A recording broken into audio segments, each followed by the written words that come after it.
mucho, o sea, no, pues. Sí. La verdad es que tienes toda la razón. Y la pregunta que le hice a Diana Pasley, que luego se me cortó porque entraba, respecto a, está muy bien el acompañamiento a las víctimas, de las familias de las víctimas del feminicidio, me encanta, pero sí hay cómo prevenir. La prevención es mucho más importante. Las personas que tienen esta enfermedad o esta maldición, porque así son, esta gente que agrede a las mujeres, que les pega, que las mata. Pero eso es un psicópata. Es un psicópata. Totalmente. No es que es una persona que la vas a poder corregir o estando en cárcel, no, la tienes que encerrar de por vida, porque no tienen remordimientos. La doctora Julieta Sagnay habla mucho sobre muchísimo. Cuál es el prospecto de un psicópata, si realmente puede rehabilitarse y puede regresar a la sociedad. Lamentablemente los estudios indican que no. que no. Entonces, tiene que hacerse un cuadro, así como les he venido diciendo en el fútbol también, que debe hacerse un censo de los hinchas. Con eso vas a tener Mejor menos control. violencia, más control. Igual con esta gente en los Estados Unidos, les he contado, es increíble. Usted va pasando por un condado y uno de ellos se acerca y le comienza a señalar, tú, fulano, y sale la imagen, la cara del tipo que está allí, de un lado. Y de otro lado, no me vengan a decir que esto es... ¿qué es que dicen los derechos humanos que enseguida? No, se estamos tratando, no pueden estar al lado de niños, no pueden estar cercanos a mujeres, no les puede dar trabajo de esa naturaleza. No le digo que no les dé oportunidad de hacer eso, pero no se pueden acercar. Después, cuando vienen las desgracias, y las desgracias de lado y lado, porque hoy la gente es completa, no que sí que en la cárcel va a pasar bien. Bueno, eso es importante, se lo volví a decir a Diana Pasley y lo digo, porque conozco harto casos de esta gente que va haciendo 1, 2, 3, 4, son horrores. Si los juntan o ganan en la corte o se van un tiempo o están acá, hay que detectarlos, tenerlos detectados, y como tal la sociedad debe unirse para que esto no pase. Y no solamente lo hacen con mujeres, también algunos de esos con hombres, o sea que son degenerados, enfermos. Así es, y usar la tecnología justamente para darle esa fuerza a la prevención que necesita es el siguiente paso. No hay cómo perderse, digamos. Queda claro. Bueno, pero vamos a hablar con Miguel Ángel González. Jaime, buenos días. Estás tú también por allá, no te había visto, querido amigo. Vamos a comenzar esta entrevista. ¿Le parece si la comienza doña Andrea y le pasa a Ahora que Jaime? anda más famosa. Sí, qué horror esa prensa corrupta. No. A Ya le vamos a decir A entonces ver. a usted alguna cosa que no le va a gustar. Calmadita. Vamos a dar palo a Andrea González. Miguel Es la Ángel. que entra en campaña nomás, que ahí me va a conocer. Claro, Campaña como de- bombo en clásico. digo. Oiga, pero ¿de este año o de unos subsiguientes? No sabe. Dejamos Hay ahí. que ver, vamos a dejar Ya. puntos suspensivos, Mira, Miguel ¿para Ángel, qué bienvenido. Pero a ver, ¿cuál es su apuro? No se apure, no se apure. A ver, cuénteme. ¿No puede regalar un Aquí minuto está más, con por María, favor? que Ya, está el muy presidente linda no va a cámara. regalar un minuto más. ¿Usted por qué le dice eso? Si aquí fue el primer medio que dijo que iba a ser candidato. Así es. Entonces, si le pregunta, que le responda. No, ya contestó ella. ¿No que qué sí dijo? va. ¿Para el próximo año qué? No dijo que dijo Pero ahora. que se la manda en bandeja y así. Todo No sí, tiene que todo ser sí. así. Todo Sí. Oh. Qué bien ella. Eso es lo ideal con las damas. Que digan Claro. todo sí, Sí a todo, sí. así No es. tengo plata, sí. Cocina, sí. Sí. Lleva a los chicos, Sí. sí. No molestes, sí. No me hables, sí. Sí. Todos los camarones nos matamos de risa. Claro, sería bueno. Ahora sí. Exactamente, pero Vaya, bueno. arranque usted. Después Bienvenido, don Jaime. Miguel Ángel, querido. Qué interesante el tema que vamos a tocar, porque yo vengo preguntándole, aquí fue testigo Sí. algunos, ¿qué está pasando con el tema de las nuevas leyes económicas y cómo eso realmente va a permitir salir un poco del tema económico que realmente está siendo para mí el principal factor de todo lo que viene concatenado con eso? A mí me llama la atención el tema del ISD. Pensé que era algo que íbamos a ir reduciendo y en esta nueva ley económica vemos un aumento del ISD. Dinos un poco cómo eso afecta, porque entiendo que sería solamente para cosas importadas que terminan en materia prima, pero casi todo usa una materia prima importada.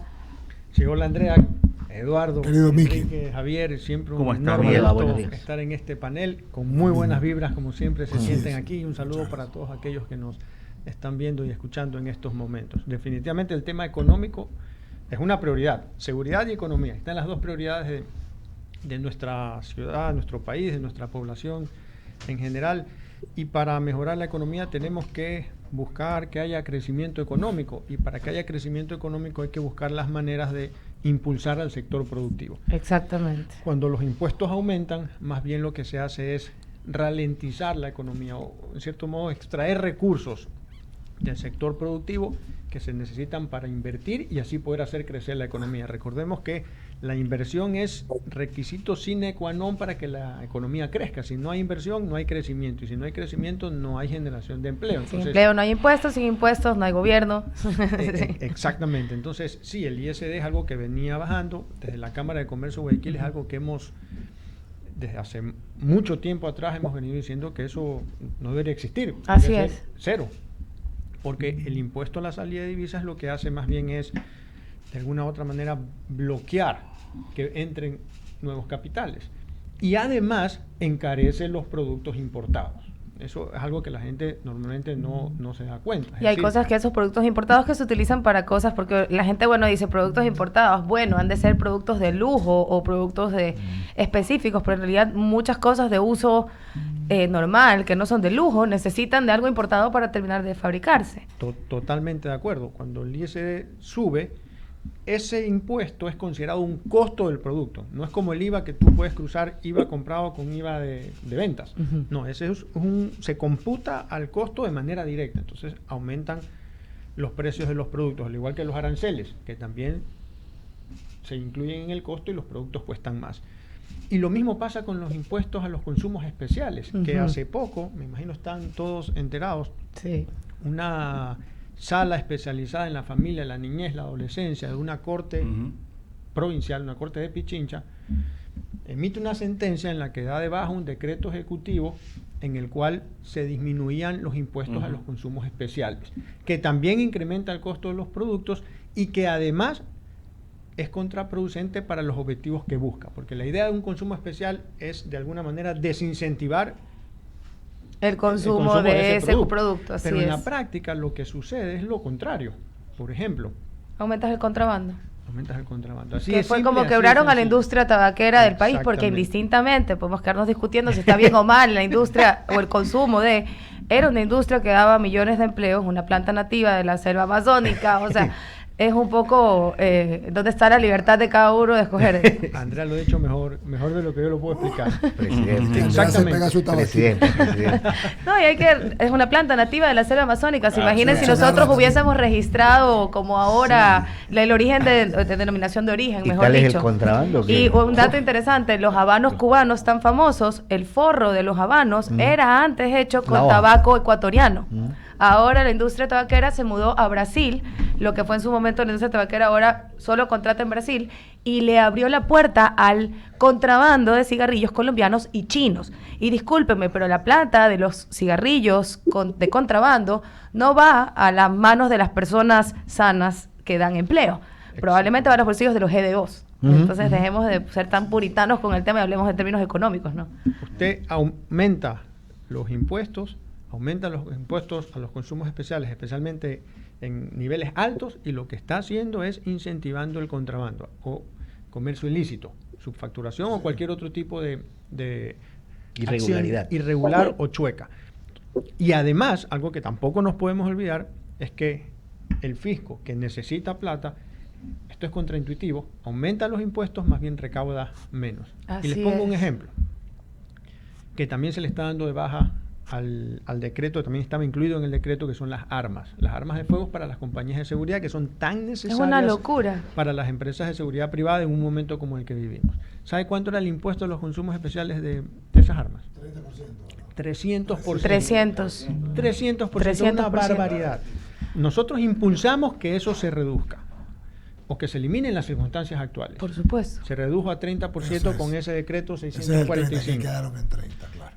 que ahora ha vuelto a subir al 300. Claro, ahora volvió a subir a 300 y la gente dice, pero es que mejor porque estamos bien, les decía, Dios mío. O sea, ¿tú crees que los GDOs van y pagan factura? Y te van a pagar ese impuesto. Ese impuesto va directamente a las compañías de seguridad. Entonces, la persona que ahora tiene que pagar para su seguridad privada tiene que pagar 300% más para tener ese servicio. Es una Pongámonos en locura. los zapatos ahora del gobierno. ¿Sabe cuánto se recaudaba cuando el impuesto estaba en 300%? No. $118,000. Bajó al 30, ¿sabe cuánto recaudó? En el ¿Cuánto? periodo que estuvo. 548.000. O sea, está clara la respuesta. Así de simple, Clarito. así de sencillo. ¿Por qué pasa 5 eso con veces el más. IVA? ¿Por qué cuando el IVA ahora subió al 15 se ha recaudado menos que cuando estaba en el 12? ¿Y por qué suele suceder eso cuando suben los impuestos? O sea, hay que ver los datos oficiales del IVA. Todavía no están publicados los datos oficiales de recaudación, pero eso depende de los productos. Cuando son productos de primera necesidad o productos muy importantes, la gente igual los termina consumiendo, entonces se recauda un poco más. Pero la teoría general, y que se ve comprobado en muchos productos como este, por ejemplo, de las armas, es que cuando bajan los impuestos, se produce más y por tanto por volumen se recauda más. Entonces, ¿qué pasó con las armas de fuego? Claro, la gente declaró más en vez o antes no importaban, o se las importaban por la izquierda. Y eso está mal, eso perjudica al fisco y eso le hace Alienta el daño. contrabando. Exacto, Exactamente. alimenta las economías Alienta. ilegales. Exactamente. Por ejemplo, el acuerdo comercial con China, que va a ir bajando paulatinamente muchos de los aranceles, también va a ayudar a reducir el comercio ilícito. Y de seguro también se va a poder recaudar más por volumen. Entonces, eso es lo que nosotros proponemos en la Cámara de Comercio de Guayaquil. Por eso rechazamos esa sentencia de la Corte Provincial, que además está violando la institucionalidad y la seguridad jurídica, porque Un eso decreto no- ejecutivo, eso- ¿cómo eso- puede eso ser no lo anulado puede por hacer una corte provincial? Exactamente. Y eso es lo que pasa en nuestro país. Por eso nosotros somos defensores de la seguridad jurídica. Eso no puede pasar. Y cuando la ley lo permita, nosotros pondremos también una acción legal, un amicus, a una acción de protección que esperamos que el gobierno la interponga también. Y también sería bueno que el presidente, en sus facultades que hoy le permite la ley, que emita otro decreto ejecutivo reduciendo los ICES. Muy bien. Así es, muchísimas gracias Miguel Ángel, le cedo el paso a Jaime que ya está listo y conectado para preguntarnos. Ahí está, mi querido Sí, Andrea, gracias, Eduardo, Javier, Hermano, buenos días. Víctor y todos los que me escuchan. No sé si me están escuchando. ¿Sí me escuchan? Perfecto. Ok. Miguel, la verdad es que placer tenerte por acá y la pregunta que salta para todos los ecuatorianos es, mira, hay luchas y causas de ciertos grupos, de ciertos gremios, pero que no llegan prácticamente a hacer mayormente un cambio. En estos momentos, la subida del ICE pasa por la inteligencia del gurú económico o del grupo económico que está en el poder. Así de sencillo. ¿Cómo hacer que cambien eso de ahí para que justamente no perjudique a todos los ecuatorianos? Es una pregunta muy, muy importante. De hecho, el ICE había bajado por una gestión fuerte también de los gremios de mucho tiempo, especialmente de los gremios del comercio, la Cámara de Comercio de Guayaquil, que siempre ha estado en contra más bien de reducir los impuestos para impulsar la economía. Hoy vemos que mediante una ilegalidad o una irregularidad están volviendo los ICES a su nivel anterior. Entonces, bueno, ahora vamos a volver a luchar para que esos ICES vuelvan a reducirse por el bien de la recaudación, por el bien del consumidor y por el bien de la institucionalidad, que son tres aristas importantes que tenemos que defender. Pero sí, gran parte de lo que necesita Ecuador es que se respete la institucionalidad, que la gente haga lo que tiene que hacer y que las medidas que se tomen sean subordinando la política a la economía y no al revés, es decir, que se haga lo correcto, que se haga lo que se necesita, y por eso es importante que haya primero una recta intención de los distintos actores de la sociedad civil y luego pues que tengamos esa capacidad de pensar en lo que le conviene al país. Algo que suena poético, pero que al final en una democracia es lo que se requiere, que las personas que lideran, los líderes, sean capaces de pensar en lo que le conviene al país y en ese sentido sean capaces de ponerse de acuerdo, pudiendo ceder cuando haya que ceder los intereses individuales y subordinarlos a los intereses de toda la comunidad, ¿no? ¿Cómo hace que los impuestos no suban o no crezcan, Miguel? Porque justamente si sube el IVA, aparentemente el consumo se ve reducido por parte de las familias porque le está dando al bolsillo, pero ¿cuál es el criterio de la Cámara con respecto a la subida de este impuesto o de otros impuestos? Yo sé que debe ser negativa, pero cuéntanos un poquito cómo hacer que la economía en un país funcione si es que el gobierno no tiene plata, lo que decía Andrea. Si no hay plata para el gobierno, no hay gobierno. Así de sencillo. Claro, nosotros siempre decimos que aumentar los impuestos debe ser la última opción para recaudar.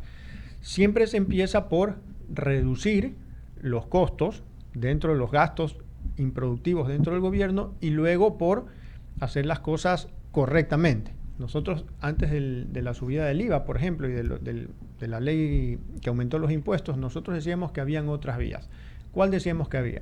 Número uno, focalización de subsidios. Porque no está bien que se quiera golpear la economía o que se termine golpeando la economía cuando se está alcahueteando a los contrabandistas del combustible, por ejemplo. No está bien. O sea, eso es contraproducente para el país. Por otro lado, no está bien que se quiera cobrar más impuestos cuando tienes, según cálculos de varios organismos y varios expertos, que tú tengas 1.500, 2.000 millones de dólares que se vayan en corrupción, por ejemplo. Algo hay que hacer. O sea, si no lo hacemos ahora, esto sigue creciendo y se viene hablando desde hace mucho tiempo, pero no se hace lo que se tiene que hacer. Igual, queremos cobrar más impuestos, queremos recaudar más, empecemos cobrándoles a quienes no están pagando. También hay estimaciones de 1.500 millones de dólares o 2.000 millones de dólares que no se cobran en impuestos por la economía irregular, por aquellos que hacen las cosas por la izquierda, no por la derecha, como deberíamos hacerlo todo. Esto es que paguen quienes tienen que pagar. Ahí también hay plata que se puede recaudar antes de pensar en subir los impuestos en una economía, digamos, que está golpeada, que más bien la receta es reducir impuestos para poder impulsar la producción. Se entiende que hay falta de recursos en el gobierno, eso es clave, pero hay que empezar casa adentro, hay que hacer el trabajo estructural de poner en orden las cuentas fiscales sin golpear las cuentas empresariales, que son las que generan el empleo. Y, por ejemplo, temas específicos. Hoy hay una ley que empieza a funcionar desde el año pasado y desde ahora, con ciertos cambios, esta ley de presupuestos incrementales, donde se obliga al Estado a aumentar en 1% el gasto todos los años y destinarlo a salud y educación.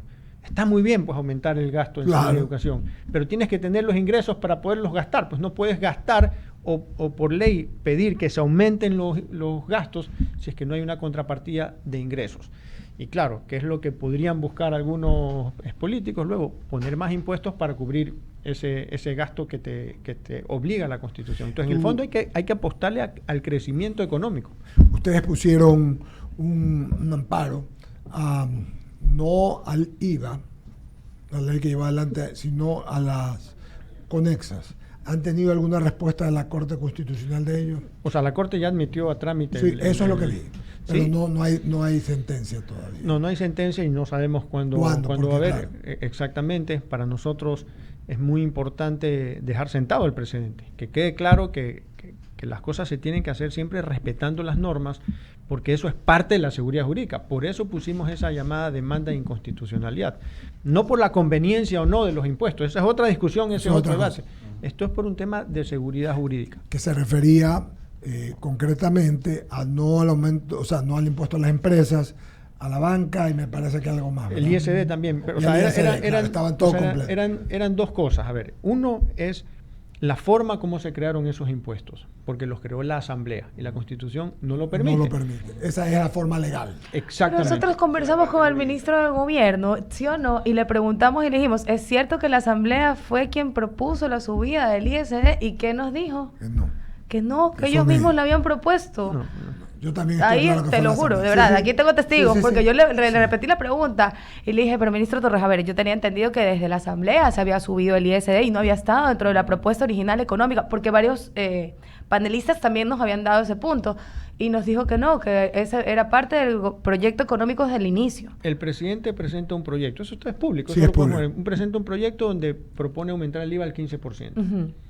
Eso va a la Asamblea y la Asamblea devuelve un proyecto con 4 impuestos más. Que no estaban. Pero eso no es constitucional, la Asamblea no puede poner impuestos. No puede. Eso es facultad del presidente. Claro. El gobierno mediante una carta dice, ok, como que lo acepta. Pero eso tampoco puede, una carta no subsana pues un vicio anticonstitucional. Exactamente. Claro. Entonces, lo que nosotros estamos diciendo es que eso no puede pasar, no lo podemos dejar pasar. Si querías crear esos impuestos, utiliza los mecanismos y las vías correctas, porque de lo contrario estamos promocionando o promoviendo la inseguridad jurídica que tanto mal le hace a nuestro país. Eso es el número uno. Sí, sigue con el número dos. Y el otro, con el tema del IVA, nosotros no estamos demandando la potestad del presidente de aumentar el IVA, que la tiene, nos eso guste no es el o no problema. nos guste. Lo que sí dijimos... Fue lo que metió en la Asamblea. Y parte de cómo queda el impuesto también, que es el IVA queda con una discrecionalidad de parte del presidente. Claro. Eso tampoco está bien, que también lo ponemos en la demanda. No que pueda subir el IVA, sino que quede variable. Entre el 13 y el 15, claro. Sino que tiene que quedar Fijo. Fijo para que te genere esa Además te lo seguridad están jurídica. pidiendo los organismos internacionales, ya que de eso te voy a preguntar. El FMI dice impuestos fijos, no temporales, o sea, es real. Miguel Ángel, te voy a contar algo y a mis compañeros, algo dándote la razón. Normalmente yo hago en casa compras cada 10 días. Hasta hace 10 días o 12 días yo compraba en el supermercado, y digo en el Supermaxi, un frasco de aceite de oliva en $12. El aceite de oliva es súper bueno para la salud, para todas las cosas. Para el pelo, para la cara, para todo, las arrugas, para todo. Para todo, la verdad que el aceite de oliva es maravilloso. Hoy vale 24. Sí, señor. El homo ahora con aceite de girasol, no más entonces. El aceite de girasol valía 6, vale 12. Sí. La canasta o sea, el paquete de huevos valía 8 o 7, hoy vale el doble. Dígame una cosa, la Unión Europea ha tenido una helada en las olivas, en los olivos, en los árboles de olivo para que haya subido en ese valor. Y el aceite de girasol, ¿ha habido algún problema que no Como hay? fue después de la pandemia. Exacto, que sí hubo por la guerra Ucrania-Rusia, mucha gente no entendía por qué estaba caro el aceite. A las gallinas le han puesto algún superalimento, alguna cosa para que suba. Son los huevos de oro. Música mi querido clásica amigo. le ponen ahora. Sí. ¿Por qué esto, Miguel Ángel? ¿Por qué esta barbaridad? Que debe controlar, y llamo la atención, con todo respeto, al gobernador y al intendente. Les estoy diciendo dónde, en Supermaxi. Tengo los datos concretos. Porque sube la luz, sube la comida, no hay alza de gasolinas. Esto es un proyecto y ya se están anticipando y a subirle el 100%. No es un tema no es que te están subiendo 10%, 100%. Entonces, ¿tiene que ver en esto también todos estos impuestos que estás diciendo? Siempre los impuestos tienen un impacto al final en los precios de los productos, pero también hay otros factores. Habría que ver en este caso... Pero son 100%, ¿no? Y Sí, con la Unión Europea seguimos, porque esos aceites de oliva son europeos, pues no, o sea, españoles, italianos que no son caros. Claro, son aquí más. olivares no hay. No hay, así es. No hay. En Perú hay. En Perú. Sí. Por eso, que es más árido, ¿no? Exactamente. Por ejemplo, pueden haber varios factores de algún problema como el de la guerra que mencionaba Andrea, factores como, por ejemplo, no sé si ustedes se acuerdan, en el 2021-22 hubo la llamada crisis de contenedores, donde el precio Ahí hubo. son factores Pero no es externos lo que que no está los pasando. controlan. Hoy hay una nueva mini crisis. Sí. O sea, los fletes en su momento costaban 1.500 y subieron a 18.000, un flete de China acá, por ejemplo. Qué bárbaro. Hoy están en 7.000. O sea, no han llegado a 15.000, pero, o sea, igual han incrementado en 5 veces. Ya, pero de una semana a otra. O de 15 No, esto ya días. lleva más o menos 1 mes y medio, 2 meses. Ya. Entonces habría que ver en ciertos productos en cuáles impacta más, en cuáles impacta menos. Y luego cada mercado tiene sus propias ¿Por particularidades. qué te pregunto esto? Porque tú hablas del ICE y del ICE y bueno, ustedes han hecho un buen trabajo como siempre. A veces es un trabajo que no es tan, no se dice mucho, del que no se dice mucho. Visible, pero tengo que decirlo. Javier Segarra, por favor, con sus preguntas. Mira, la pregunta que puede surgir entre los ecuatorianos comunes y corrientes es que si tienes un acuerdo firmado con la Unión Europea, ¿por qué los productos que vienen de esa zona son tan caros? O sea, aquí hay hasta empresarios automotrices cuyos vehículos, solo con el vecino norte nomás comparamos, ¿y cuál es el beneficio que tenemos nosotros con la Unión Europea? Ninguno. Sí, lo que pasa es que ahí, perdóname Javier, Por favor, los acuerdos comerciales te reducen los aranceles. de a poco. Pero hay claro, con una línea de tiempo, pero también hay otro tipo de barreras que se llaman pararancelarias. Ya. Por ejemplo, el ICE es uno de esos. Habría que ver los productos específicos, pero automóviles, por ejemplo. Un carro en Colombia, Perú, en Ecuador, Cuesta la mitad de la lo que diferencia cuesta. es, sí, más o menos. ahora un poquito menos por estos Ya. acuerdos comerciales, pero está el 40% más caro aquí en Ecuador, el 35%, el 40 y pico % en diferencia con estos productos. Nosotros en la Cámara siempre hablábamos del 2x1 aquí en Ecuador, pero al revés. Claro. Normalmente tú pagas por 1 y te dan 2, pero en el carro pagas por 2 y te dan 1 aquí en Ecuador. Es increíble. ¿Y qué pasa? Los impuestos, los ICES, por ejemplo, 17%. Encarece el producto. Encarece el producto. Entonces, claro, no tienes aranceles, pero tienes estos otros impuestos, como el impuesto a los consumos especiales. Tienes otro tipo, en otros productos, por ejemplo, no tienes aranceles, pero tienes algo que crearon aquí que se llaman aranceles mixtos, que te cobran por peso. No tienes una tarifa ad valorem, no tienes un porcentaje de 5, 10, 15%, pero tienes por peso. Es decir, la libra paga tanto. Entonces, eso puede llegar a ser un arancel mucho más alto del que había antes. Y así se crean otros mecanismos que no están bien, pues, que de una u otra manera encarecen digamos, los bienes, los productos que venden en la economía. Entonces hay que ir viendo producto a producto. Nosotros siempre hemos dicho que lo que se requiere más bien es disminuir el promedio arancelario, que en Ecuador es mucho mayor que en Colombia o en Perú. ¿Saben cuál es el promedio arancelario? Que eso es importante, analizarlo con cuando dicen, no, es que el IVA del Ecuador era el más bajo. Sí, pero comparemos todos los factores, ¿no? Si tú ves Colombia o Perú, que tenía el 18% de IVA, tiene el 18% de IVA, tiene un promedio arancelario de 2%. 2%. Ecuador tiene un promedio arancelario de casi 10%, es decir, 5 veces más. Chile tiene un promedio arancelario de 1%. Entonces, los productos en un modo Ecuador como de satanizar a lo importado y para promover el consumo nacional, pero mal hecho, porque en realidad en Argentina también, ¿cuánto consumen de Italia? Pues un montón de cosas, que productos italianos. Yo creo que eso es el mercado. Si tú tienes buen precio, si el mercado te da que los productos nacionales tienen buen precio, por ejemplo el vino ecuatoriano es caro. Claro, en relación al europeo. Caro. Está viniendo mucho vino de Francia y de España barato. Baratísimo. Y se puso impagable en un momento. Recordemos cuando se alzaron a niveles estratosféricos los precios justamente de consumos especiales. Los vinos acá de Ecuador eran un producto pero de total lujo. Un vino que costaba $5 en Argentina, acá costaba 40. O sea, es el mercado el que te va a generar con competencia los precios. Por eso es que no entiendo lo que decía. No, perdón, dicen que el mejor policía de precios es la competencia, la sana competencia. O sea, cuando pasó incluso en la época de la crisis de contenedores, que las empresas para poder liquidar sus inventarios tenían que bajar los precios, tenías que recuperar la plata, aún así tu precio esté muy caro y a veces perdiendo tenías que vender. Entonces, eso también te va regulando los precios hacia abajo. Entonces, mientras más competencia, libre competencia, no con privilegios, eso es importante. Nosotros siempre decimos de la Cámara de Comercio de Guayaquil, el empresariado no pide ni subsidios, ni dádivas, ni prebendas, ni favores, ni privilegios, ni absolutamente nada. Simplemente que no se obstaculice la natural dinámica del sector empresarial, que es producir bienes, servicios, agregar valor y generar empleo. Y sabe que, presidente, lo que usted acaba de decir en la parte última es lo que siempre ha ocurrido en este país. O sea, no cambia. Y vamos a seguir hablando de lo mismo. Y estas partidas arancelarias han existido siempre en el Ecuador. Y claro, las comparaciones, que no son buenas en determinado momento, pero que en economía son válidas, Colombia, Perú, Chile, como usted dice, tienen esos sistemas que son atractivos para la inversión, atractivos para el consumo, porque esto depende de la oferta y la demanda. Esto no depende de la imposición del precio para ver si la gente quiere comprar y poder recaudar más. Es oferta y demanda, así de sencillo, pero aquí parece que la economía la quieren manejar al antojo de cada gobierno que está de turno.